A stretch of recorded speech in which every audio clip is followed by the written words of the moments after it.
Hey everyone, so here we are starting the sweep line.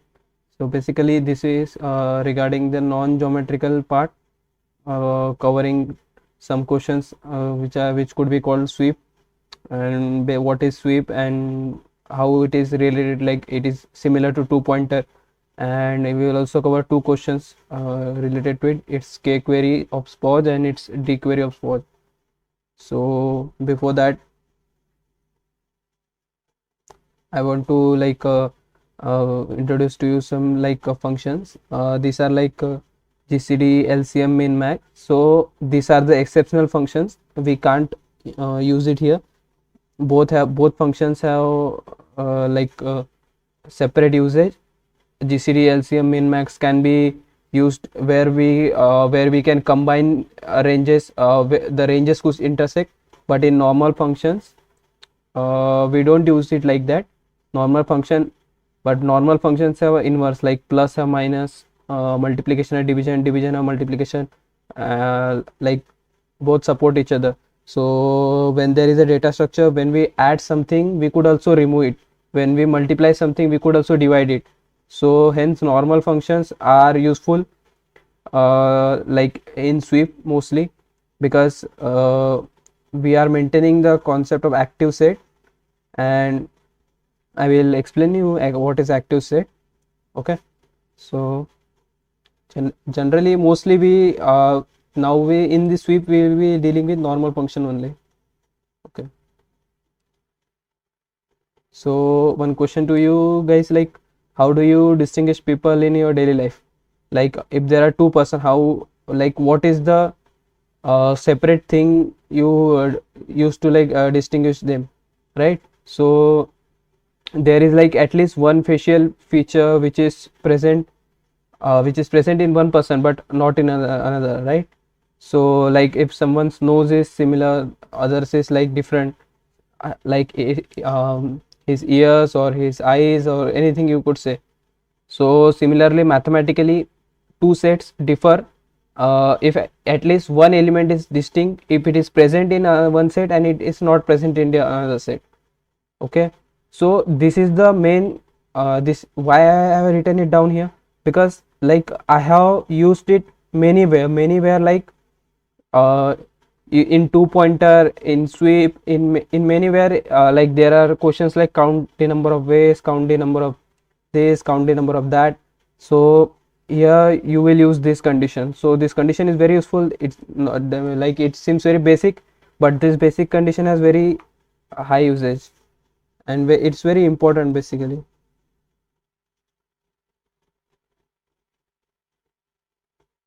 So first I would like to introduce the concept of active set, right? So this is the basic question.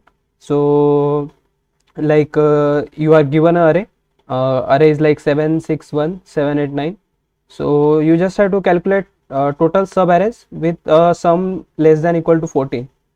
So using like a brute force way is to like just to check take each range and calculate the sum, and if it is less than equal to 14 then increment the count, right? But like how do you use two pointer here? So what we do is like first fix on 7. So what we do is first fix 7 and see we go to right up to we take our current sum equal to 0, like we maintain our active set and we go to right, we go up to 1 because up to 1 it is less than equal to 14. But like if we go farther than 1, if we came here, so sum will be like greater than 14, so we don't want that, right?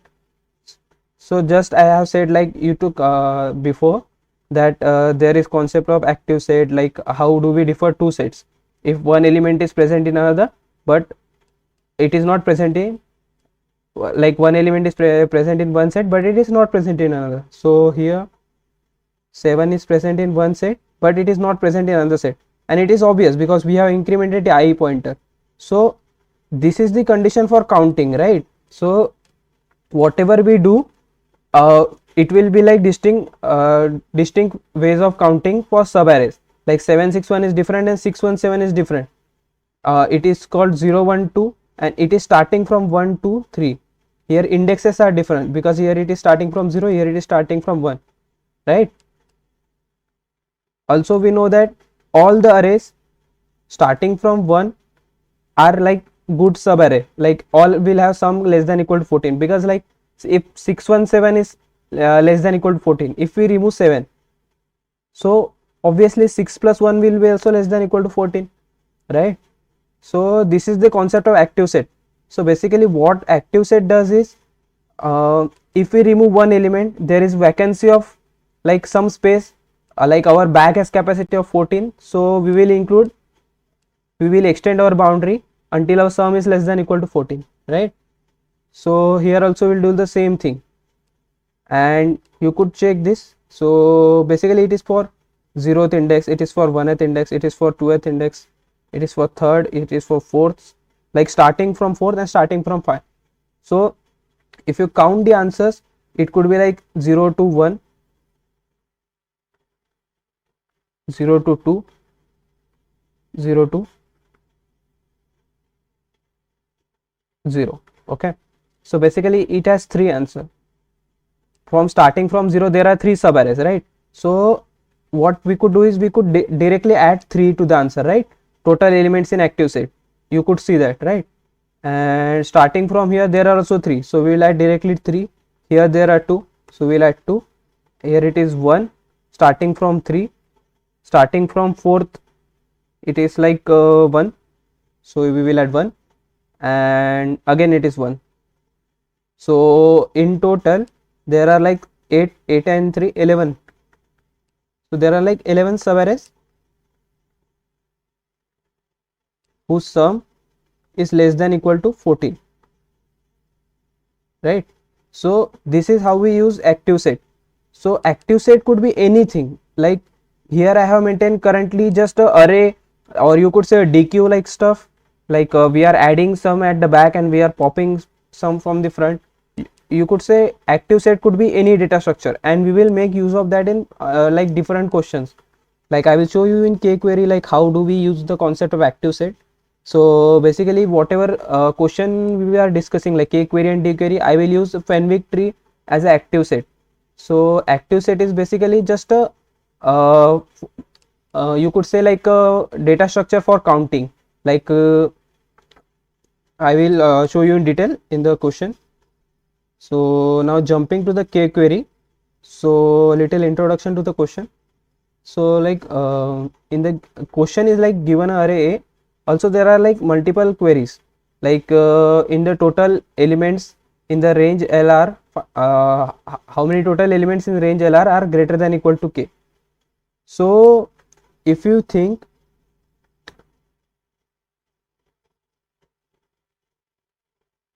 now first I will show you what is the Fenwick tree. So basically this is my Fenwick tree, you could say. This is the 2-line data structure, but it is very useful, like it does update in log n and it calculate the prefix sum in log n, you could say. So you could also calculate the range sum. I have written the range sum here, so you could calculate the range sum in also log n, 2 into log n basically, and it is very useful because it is very small. I always use it. So okay, so jumping to the kQuery question, I have explained the kQuery question. Basically what it is basically we just have to find in the range L2R how many are greater than equal to K. So basically this is the state of the array first. Now I would like to say like again we are doing here offline processing, right? Because like queries are like you are given L, R and K, or you could say Li, Ri and Ki, right? So basically these are the queries and you have to find like these are like find in 3 to 4 index range how many elements are greater than equal to 3, or let's say greater than equal to 2. This is basically the Ki, whatever it could be anything, right? So basically what we will do is we will process it offline, right? So what does offline processing mean? So I will show you what is offline processing. So now let's say there are like 4 cities and you are like currently at A, and someone is asking you how many candidates are there at D, but you don't know before like how many candidates. You have to go to D and check how many are there. So what will you do? You will go to D, but someone also asked you before that how many are at A. So would you prefer to go like A to D and then to C and then to B? No, it will not be convenient, right? Because it is a straight line. Whatever you will do, you could do like you could store the answer. Like first you could say you will calculate the A answer and you will store it somewhere. You will calculate the B answer, you will store it somewhere. You will calculate the C, you will store it somewhere, and then D, and you will also store it somewhere, right? So when this people ask, what you will do is you will just give them the stored answer. So in the end I have calculated a D, so I will give this answer to this person. A was calculated at first position, you could say that 1 2 3 4, so it is like 4 1 3 and 2. So in this order you will, these are the stored index, these are the index positions where we store the answers. This is called the offline processing. So basically in competitive programming always you will like get the data and you could process it offline, because like your answer is not dependent on previous answer. You could calculate it in any order according to your convenience, and that's we are gonna do in K-query.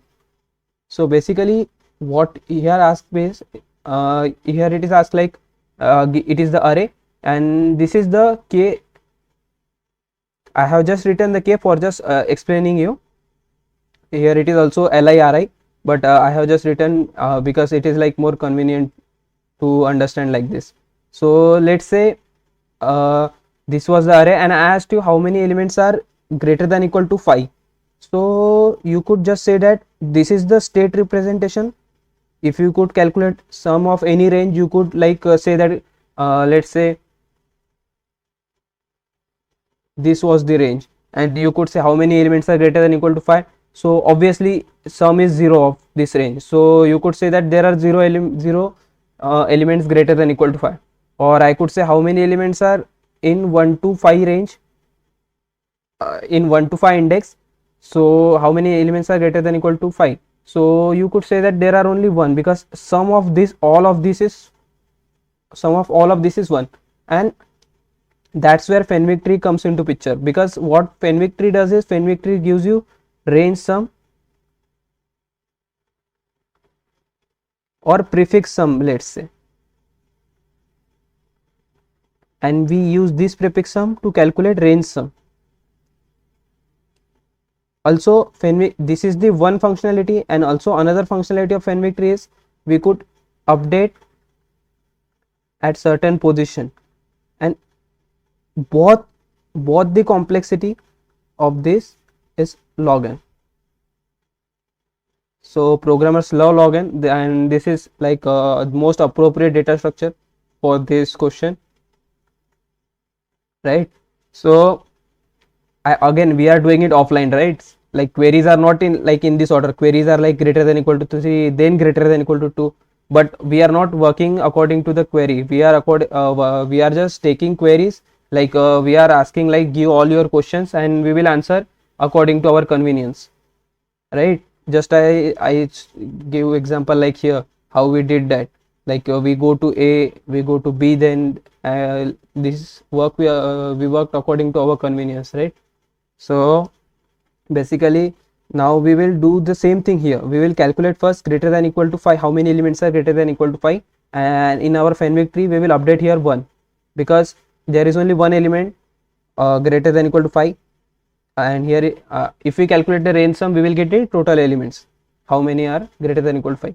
Now for greater than equal to 4, what we could do is like you could see that we could just update the previous array.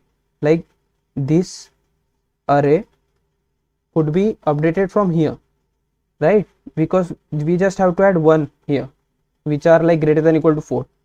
So I will add 1, and now you could answer all the queries like which say that how many elements are greater than equal to 4 in the range 2 to 4 or in the range 4 to 5, whatever, right? Similarly, for greater than equal to 3, we just have to update only one element here, and from greater than equal to 2 there will be like 1. It is not compulsory that it will be always be 1, but in total it will be n, like greater than equal to 5, then greater than equal to 4, and total update complexity will be n log n, right? You could see that because each update takes log n and there are like total n elements. So in total there will be like n into log n complexity. This is like we work for kquery. Again, like we are processing all this offline. I will show you like what is the how is given data input is given. Input is like let's say this is the n, and these are the array elements 5 1 2 3 4, and this is the number of queries, and this is the query data, right? Okay, so this is the li ri and this is ki. I have like showed you like according to the ki, like 2 4 doesn't matter because it is like range sum, right? So we will work according to the ki. So basically this is the input part. I'm showing you the code for kquery. Before that I have maintained a struct for query. It represent like what is the left range of that query, right range of that query, okay, and k for that query and id of that query. Why are we storing id? Like same thing what I said for offline processing, id is required, right? Because we have to answer in some order and we will store that answer and we will answer in that order only. Similarly for data id, I have stored the id, okay. Now here I have created a data. You could see it separately. Data is basically the array values, so I could store it properly, right? This is my comparators. This is like query sorting function. As you could see, what I have done here was I first calculated the most greater than equal to 5, because like if we calculated this first, we could go to 4, but if we calculated like greater than equal to 1 first, we can't, because greater than equal to 1 contains all the elements and we can't remove it, right? We can, but we don't want to currently, because we will go in reverse order. Like first we will calculate greater than equal to 5, then greater than equal to 4, then greater than equal to 3, then greater than equal to 2, right? In decreasing order basically, because queries are like how many are greater than equal to k, so it will be convenient for us, okay. So this is the basically same sorting part, like we are working according to our convenience. We have sorted the data in decreasing order, right? Now you could see that answer of query of id, like we are storing the answer for certain range, and here like you could say that in update part you could see while j is less than equal to n, so in total it will be like n, but n log n for update, log n is for update, and total j will go up to n. So you could study this code, you will understand more clearly according to that. So this is basically sweep. Now how is it sweep? Like I have shown you like what I have to tell like you why this is sweep. So basically this is the concept of active set. What is sweep? Basically sweep is just you fix the one value and then you calculate the value relative to it. Now you move that value forward, like you fix the I. So basically 2 pointer is also could be called as sweep. Geometrical sweep is also sweep. So this is how we calculate answer for kquery, right? Main issue was only just to maintain greater than equal to k values. This was the key point for solving kquery and offline processing, just these 2 points.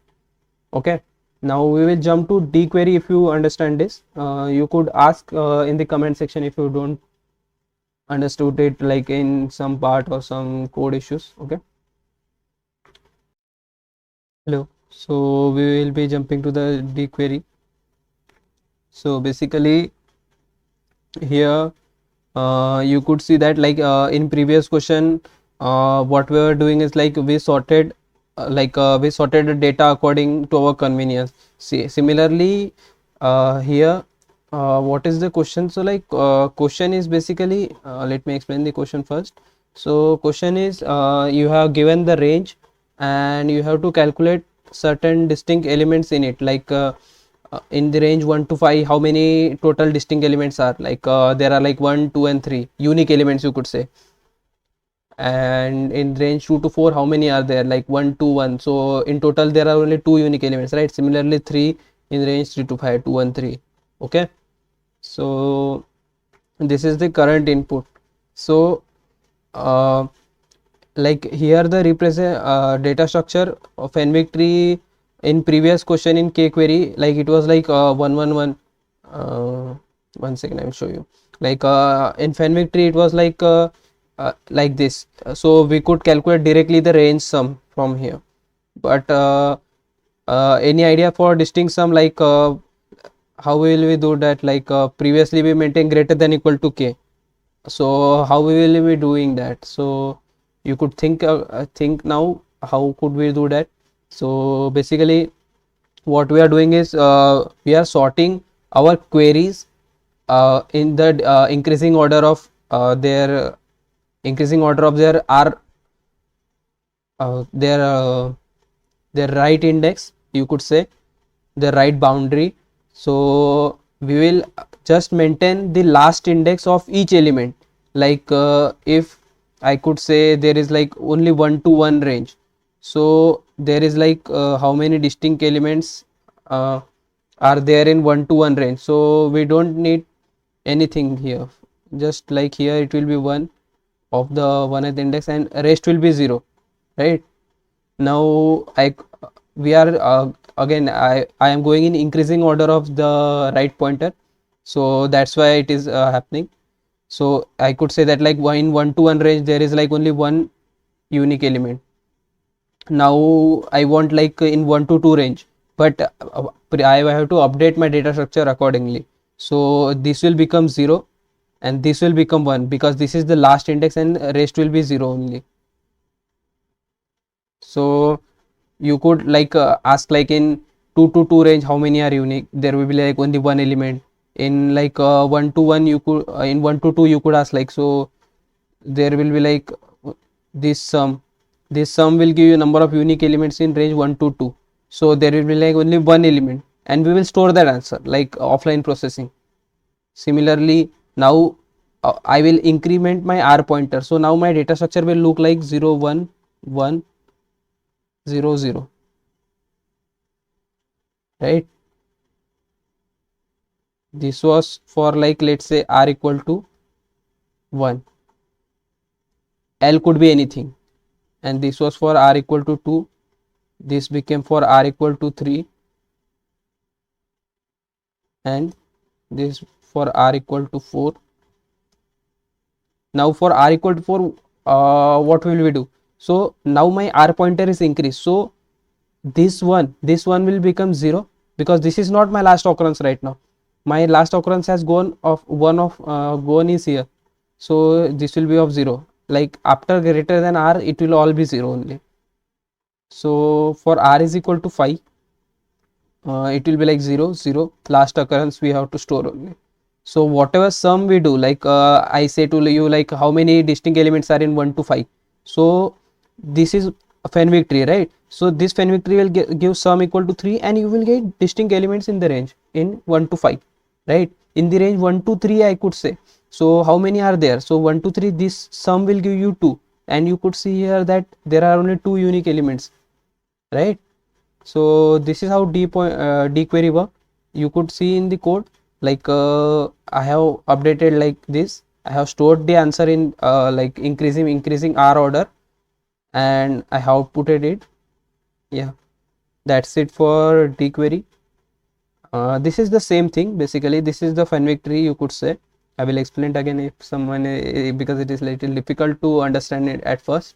So basically last pointer is for just to see how many distinct elements are there, and distinct elements like there is necessary there is like we could only one occurrence is necessary, right? Any one occurrence. So for that we only show we only store last index. So because that is more convenient to us. You could see why, because like when j is incremented, so if there is already some occurrence of that element, we will update it first and we will store the new occurrence. Like here it was 1 and then 1 came to here, then at r equal to 4 1 came to here. We are just storing the last occurrence. So and using Fenwick tree queries you could like calculate your distinct elements. Yeah, so that's it for dQuery. Also this now like in next video I will covering more like geometrical topics, and this also I have to explain like why is this sweep. So basically this is also sweep because like we are fixing some element and we are incrementing I. So sweep is basically just fixing one element and calculating and updating our data structure. Like I will also explain why geometrically, how do we do this geometrically. So here also we are updating like fixing I and then incrementing j according to the I, also updating the last pointers and just updating the data structure. That's all about sweep, right? Okay, cool. So here I will end my video. So if anyone have doubt in dQuery, you could ask. I will also provide this code in the description. Okay, thank you.